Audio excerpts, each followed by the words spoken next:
Thank you. You guys have a good summer? Yeah! Oh, come on. What was that? Did you guys have a good summer or what?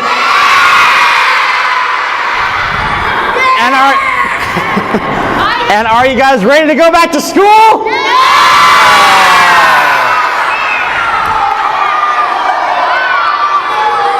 Wrong answer, wrong answer.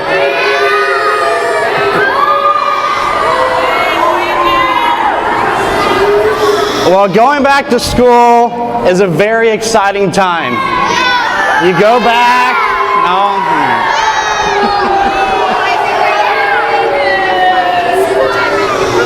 you get to see all your old friends and classmates. You get to talk about what you guys did over summer, all the fun times you had here at the Boys and Girls Club. And let's quiet down a little bit. Let's quiet down. I remember going back to school every summer, and I was really excited. I was excited to see all my friends, talk about how the summer went and all that stuff. But after the first week of school, I hated going to school. But it wasn't because of the homework or the studying or paying attention in class. I hated going to school because I was bullied every day. Now, you may look at me today and go, this guy is huge. Who would ever mess with him? Well, I may be a big guy, but I'm also legally blind. I have very bad vision. We mentioned earlier that my brother Patrick is over here. He's right over here. And with my bad eyes, it's very hard to recognize people, to see detail. I can't drive. It's tough for me to read. So I'm gonna walk towards Patrick, and I'll tell you when I can recognize him.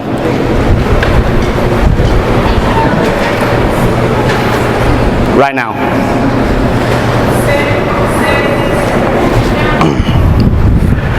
And I was born with the eye disease, so I've had bad eyes ever since I was a kid, ever since I can remember. And so when I first started going to school when I was in kindergarten, I was 5 years old, and I went to a very small school here in San Clemente. And I was the only kid at that school with a disability. And so naturally, all the bullies came to beat up on me. They came, made fun of me every single day I went to school. They called me nasty names. They played jokes on me. Everything. And that's from the second I stepped into a school. I remember my first bully ever. His name was Evan. And it's when I was in kindergarten. And he took me behind the classroom and he punched me square in the nose. And the only reason was because I was different. But most of the bullying I got was verbal. People will make fun of me, call me names, things like that. Now there's a phrase they use when it comes to name calling and bullying. They say, sticks and stones may break my bones, but words will never hurt me. Has anyone here heard that phrase before? Yeah. All right, sounds like a lot of you. Now I'll tell you from experience, as a kid, that phrase is not true. Your words are very impactful. Your words can hurt people and hurt them even worse than any physical pain. By the time I got to 4th grade, I was being bullied and teased so much that I wanted to kill myself. Because every day I was being told I was worthless, I was different, I was weird. And if you're told that every day, you start to believe it. Now, there's many reasons that kids bully each other. But the main reason is to make themselves feel better for a short amount of time. Bullies walk around, they do what they want, they say what they want, just to feel better. Do you know who else does that? Criminals do that.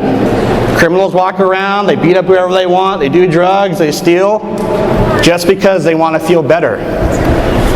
And they say that 60% of bullies will go on to have a criminal record by the time they're 24. Now let me ask you guys something. Does anybody here want to be a criminal when they grow up?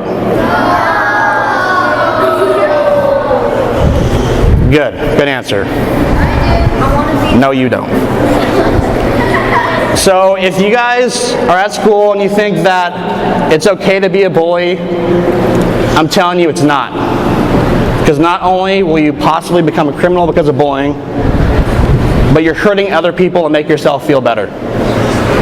And you may think to yourself, oh, bullying's harmless, no one's getting hurt, it's funny to tease people. Well, guess what? There's nothing funny about a 9-year-old who wants to kill themselves because they feel so worthless. There really isn't. And you guys have a choice with your words. You have 2 choices with your words and actions. Your first choice is to use your words and actions to have a negative impact on people. To bully them, to call them names, to tease them, to make them feel like garbage. Or your second choice is you can use your words to have a positive impact, to encourage your friends and classmates, to make sure they feel equal, make sure they feel welcome, and make sure they feel like a human being. Never forget that we're all humans, okay?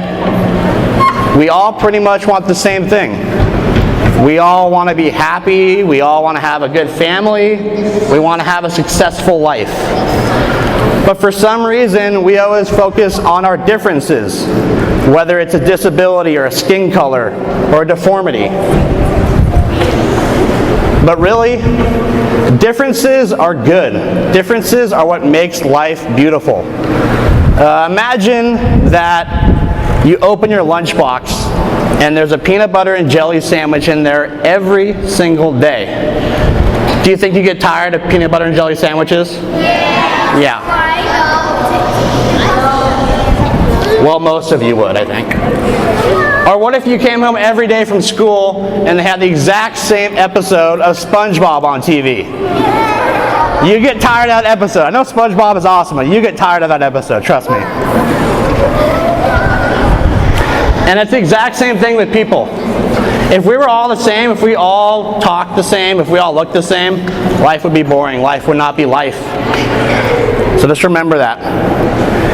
And you're not defined by your differences. Don't define people by what they are. Don't define someone because they're African American, or don't define me because I'm blind. That's not what defines people. What defines people is what they're able to do, what their abilities are, what they can accomplish, how they make other people feel. And for a long time, I didn't know what my abilities were. I didn't know what would define me. And most of my life, I was struggling with depression and anxiety because I was bullied so much. And I needed some way to fit in, something I was good at. So I decided to try out for the track and field team at St. Clemente High School. Anyone here know what track and field is? Yeah. All right. So in track and field, you got the running events. You're going to sprint. You're going to run as fast as you can. They also have the throwing events. I do the shot put and discus. And my freshman year in high school, I was terrible at track and field. I was probably the worst athlete on the team, but I really enjoyed doing it. And my first year in high school, the bullying continued. I was really depressed again, but I made a choice at that time to keep pushing on. I was ready to quit track and field, but I told myself, no, I'm going to keep doing track and field. I'm going to work as hard as I can to prove the bullies wrong, to show them that I am not worthless. So my sophomore year, I came back. I worked really hard in the weight room. I practiced hard. And at the end of my sophomore year, I took second place in shot put in the league finals. After that, I knew I had found my passion. One moment.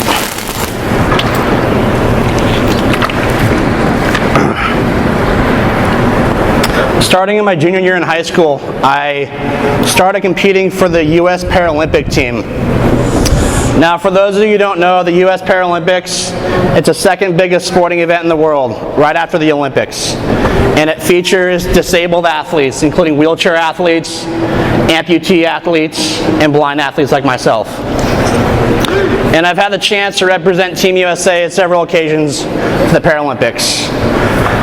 And because of that choice I made my freshman year in high school, to not give up, to not let the bullies win, to show them that I am a human that can accomplish things, I stand here today holding 2 American records and 3 world titles in track and field. And it was all because of that choice.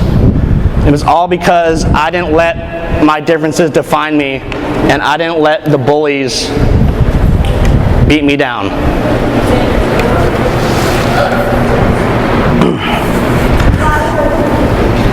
This is a white cane.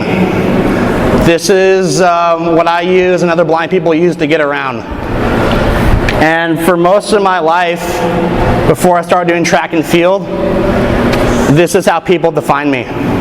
Right here. With this cane. That's all they ever saw. But guess what? That does not define me. This right here is one of my gold medals. I won this 3 months ago in Korea. When I was on the medal stand, when you win the gold medal in the Olympics or the Paralympics, you get on top of the medal stand and they play the national anthem, which is the sweetest sound you can hear as an athlete. And I thought back to all the times that people doubted me, all the times I wanted to end my life, all the times that I thought I wasn't worth it. And as I stood up there on the medal stand, I thought to myself, they were all wrong. They were all dead wrong. So if you've been bullied by someone, if someone's told you, you're stupid, you're ugly, you're fat, whatever they tell you, don't listen to a word they say. They're all wrong. And the best way you can get back at them is not by shoving them, it's not by punching them, it's by showing them that you are worthwhile, that you can accomplish things. And my journey to become a world champion was not easy. It was a long path. Like I said, I fought depression and anxiety my whole life, and there's been a lot of issues that I've had to deal with. But I know that if I have the strength and courage to get through what I've gotten through, you guys definitely have the strength and courage to fight through your bullies and show them that they are wrong. Show them what you're capable of. Show them all your abilities. Show them what you can accomplish. And I also know that you guys are strong enough and courageous enough to recognize that bullying other people is wrong. It is wrong. And I know you guys go back to school next week, but I got some early homework for you guys. When you guys go back to school next week, I want you not to bully anyone. I want you to refrain from making fun of people just because it's funny or whatever you think it is. I want you guys to be the generation that ends bullying for good. The generation that says, this is not going to happen anymore. This is not good. It causes too much pain and suffering for everyone. Not just people being bullied, the bullies too. They get hurt as well. Are you guys up for that challenge? Are you guys up for that challenge? Good. So next week when you go back to school, no more bullying. It's over. You guys, you may think because you're so young, you can't make a difference in the world. Well, you're wrong. It all starts with kids your age. It all starts with you saying, you know what, I'm not going to make fun of this kid just because he's different. So that's your homework. Next week when you go back to school, don't do the same old thing, make fun of people. End bullying. I believe in you guys. Thank you again for having me, and stop bullying. Thank you very much.